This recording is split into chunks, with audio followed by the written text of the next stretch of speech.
Welcome back to Playing the Game. Today is going to be my first solo episode. So I haven't done a solo episode before, and it's been approximately a year since I started this journey of my own business and not working full time.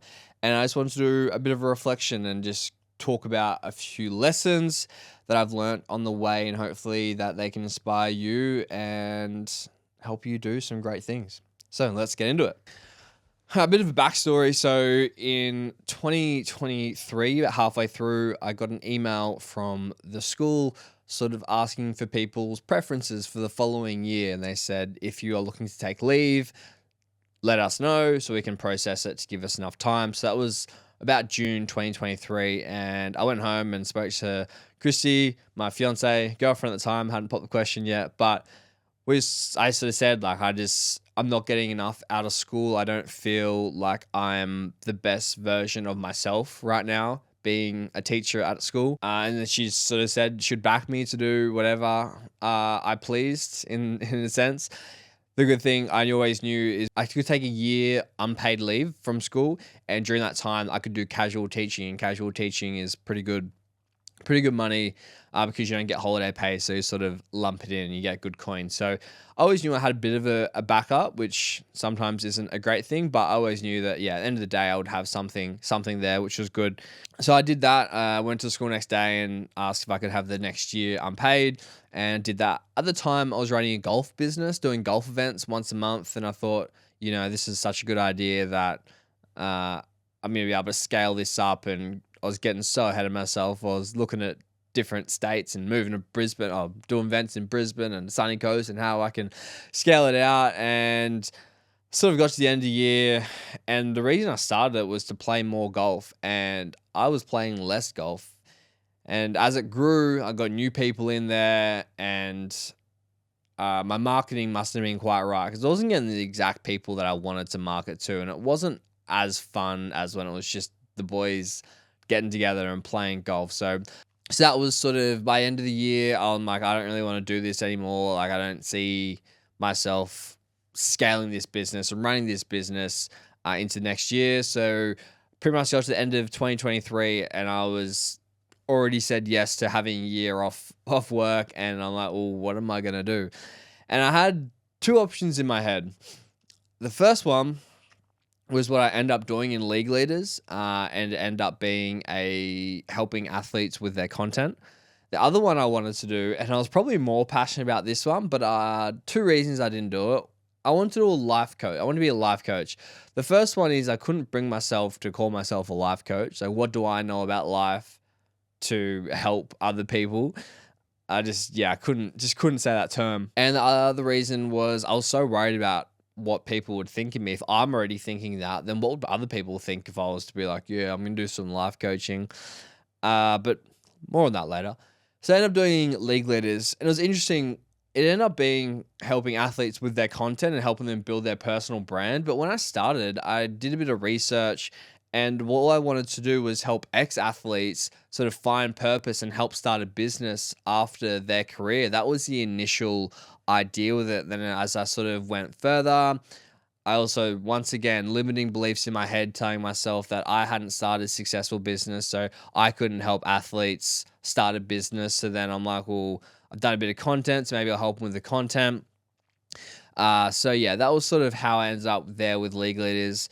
And that is definitely a growing space. If you look at all the YouTubes now and all the long form and even the short form Instagram, all the athletes are starting to get more of a personality, and they're starting to leverage the power of their position and leverage that with media. So the next few years, I definitely think there will be a huge growth in that. But I got about halfway through, and I sort of thought, this isn't what I signed up for. I was helping athletes build their content, but once again, this wasn't aligning with my purpose. At the same time, I actually got a job here at Social Lab, where I do these beautiful podcasts in the #1 studio on the Gold Coast. So if you're looking for podcast studios or content, this is your place, Social Lab. I got a job. I'd actually spoken to Elijah and Dan. I saw them at the golf course at the end of 2023, and I said I wanted to come in and do some just volunteer work and see behind the scenes, because I've seen the boys on the outside what the business looked like and how they'd grown it, and I was like, man, I want to get me a look inside of that. So it was interesting that happened, because I ended up getting a job here because I was doing the podcast here. And the way I got the job was I went to a podcast one day, and while I was there, Dan was typing up a job form looking for some help to do some content. And I knew how to make some sort of content, but not on the level that these guys did. So they took me under their wing. They said, all right, come on in, young fella. And I went away, and that's probably one of the biggest lessons that I've learned in this year, is how important environment is. Being able to work with top level video editors when I was sort of just learning off YouTube and learning off myself, and it just accelerates your learning. Like, I could have learned what I know now. It would have taken me maybe a few years, give or take, depending on how committed I was, but I would have been here for about 7-8 months now. 7-8 months now, and like, it's just accelerated my learning from the start to where I started to where I am now. Like, it's just totally different. I have so many more skills through business, through editing, and I just have to thank these guys for it. So shout out Social Lab. Definitely has been one of the reasons that I've been able to get to where I am now. So I'm very thankful for that. I guess moving on, one of the things I did learn about myself during working at Social Lab was I'm not made to sit behind a computer and edit all day. I look at days where I was still doing my casual teaching to days where I was here. And as much as I was learning, like, it wasn't filling my buckets as much. Whereas I've learned that I'm made to help people.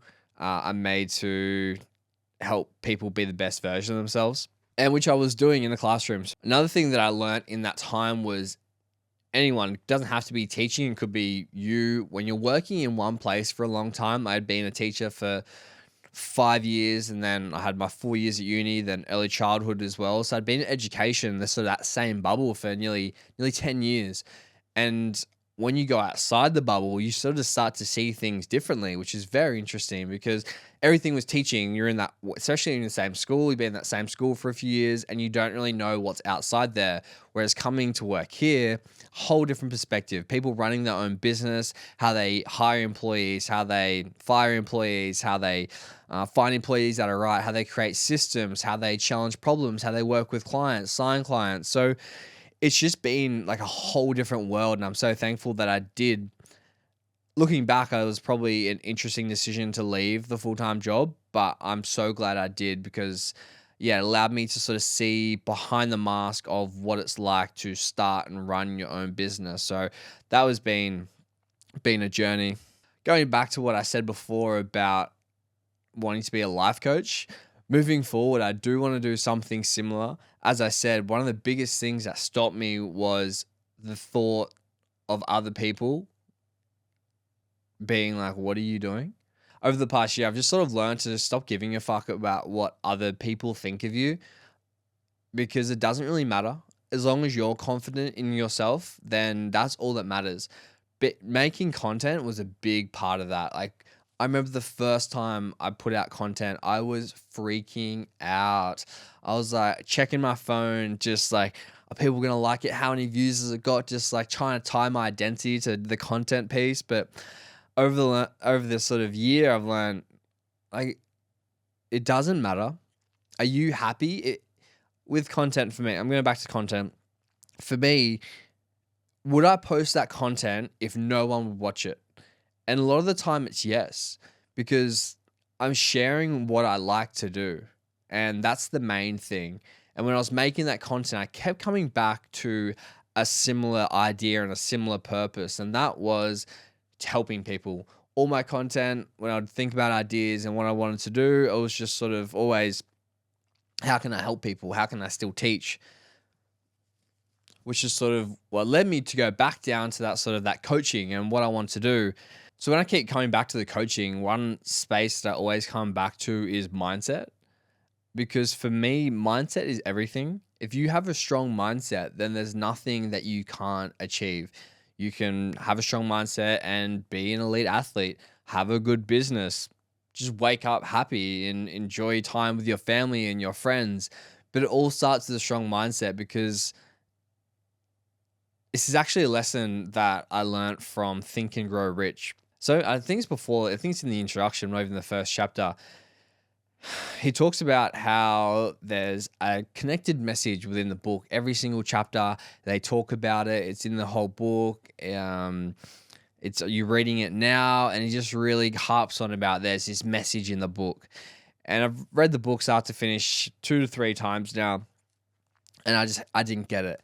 And I read it at maybe the start of last year, start of 2024, and it just clicked. And I was like, that's the message. I finally got it. And the message, it was just one sentence, and it all starts with a thought. And it just hit me like a train. I was like, that's it. That's the message. It's the power of the thought. Because you see, the thought is what controls everything. Every business, every idea, it all starts with a thought. Every action starts with a thought. So if you can harness your thoughts to be more beneficial and more positive and to help you, then you're going to get more out of life. Whereas people use their thoughts wrong and they think about it in a negative way, and therefore that's why they get negative actions, because your thoughts control your life and your thoughts control everything. So that's why I think mindset and mindset coaching and helping people create an unbreakable mindset is so important to me, because I've just seen the power of the thought and how thinking can literally alter your life. So that's for my coaching. I definitely want to go somewhere around there. I do, mindset, purpose, direction, potential. That's where I see myself, because that fills me up. That lights me up inside. It actually all started when Dan from here asked me a question. He said, if you could do anything you wanted in life, you had all the money, you're set, you didn't need to work, what would you do? So I took some time and I was thinking about it, and I was like, I would help people. I just want to help people achieve their dreams, live their full potential. Like, that just lights me up inside. So that's why I want to do something around there moving forward. And I'm super excited to see what that looks like.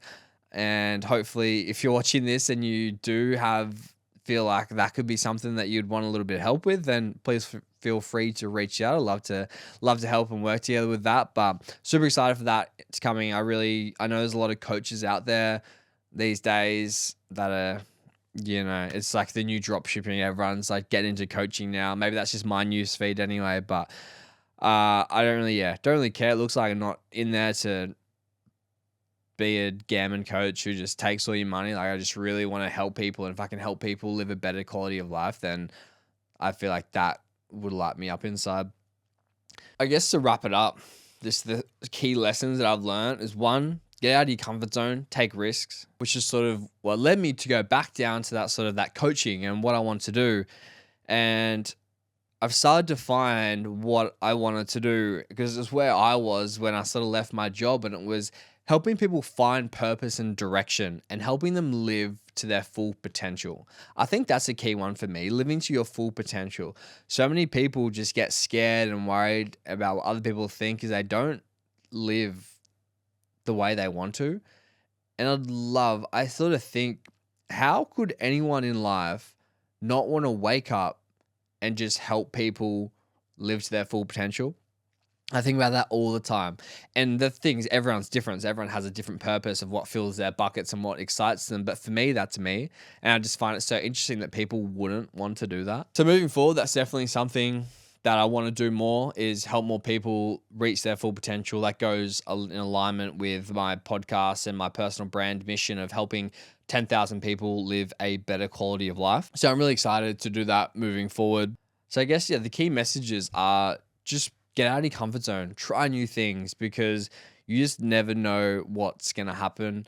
I remember when I started this podcast, there'll be people who I would reach out to, and I'm like, there's no way that they're going to want to come on the podcast. And yet they did. And now we connect and we're friends, and so exciting that people I didn't even know just reach out and shoot a message. And now I've got new friends who are on a mission to do their best as well. And that it inspires me so much. But what's interesting is I still get worried when I reach out, or it's actually the worry starts after I reach out. and they say yes. That's when that's what sort of stops me from messaging more people, is just what if they say yes? Sort of a bit of self-sabotaging, isn't it? So it's sort of, if they say yes, well, then I have to live up to that. I have to be a good podcast host. I have to do my research. And that's what really frightens me. If they walk away and say, didn't really enjoy that podcast, he wasn't really a good host. Like, that's what, like, I crumble at that thought. So that is, I still have those thoughts, but I'd power through it because I know at the end of the day that the chance that happening, maybe it does happen. Cool. Haven't happened yet, so there's no really evidence for that one to stick. So I throw that one in the bin because I don't need that thought. I need positive ones that I'm going to make a new friend. I'm going to get some content. I'm going to help them out, hopefully help their business through content as well. So like, everyone gets those negative thoughts of that I'm not good enough or what if it doesn't work, but you just can't listen to them. You just need to be able to go, yeah, it might not. So what? What will happen? You'll have a bad podcast. Okay. Do another one. Get better at it. Learn. Improve. Like, the worst outcome is rarely going to be the end of the world, unless you're going for a no parachute skydive or something. So I just think, take more risks in your life because they're going to pay off, and you'll have some failures, and that's cool. That's okay. But you miss 100% of the shots you don't take. Colby. But you just got to be able to take the L's because they're going to come. But those W's are going to, they're going to taste so much sweeter because you've been through the hard grind. You've done the stuff that no one wants to do, and you get out the other way. Mosey has this thing, and he gets excited when something's hard because it raises the barrier. So each time that you got to do something hard, just think about, fuck yeah, like how hard it is. I wish it was harder, because each time it gets harder, it deters more people from doing it. Therefore, your chances of success is higher if you keep going because everyone else is going to quit. And I just love that framing of mindset. It's just, is it hard? Yes. And if you do it, well, then how many, if you think it's hard, other people are going to think it's hard, and they might quit, but not you, because you're not a quitter and you're the type of person that keeps going. That actually leads to my next lesson. Create your own identity. That's one thing that I've really been trying to do. Is I'm sometimes a little bit messy. Okay, this is a good example. And I'm trying to be the person that's not. So when I go to do things, if I have my shoes on the floor and I walk past them, I have this internal battle with myself. And it's like, who's the person that you want to be? All right, think about that. And like, does the person you want to be pick those shoes up and walk up the stairs, put them in the cupboard, shut the cupboard, walk back downstairs? And it's like, yes, it is. So then that's just a little battle I have, is like, when you don't want to do something, who do you want to be? Do you want to be the person that does that? Or do you want to be the person that doesn't? Because if you want to be the person that does that, then you got to do it. And that's just a little mindset shift that helped me so many times. I don't want to do something when I get to the office at 5 o'clock and then, not that early. When I'm getting to the office at 5:30 just to do some content, it's like, well, the person that I would want to be would do this. Therefore, I'm going to do it. It's just a little thing, that little hack that's really helped me. So it might help you. To sum it all up, do hard things, okay? Get out of your comfort zone. You will grow, you will learn, you will succeed.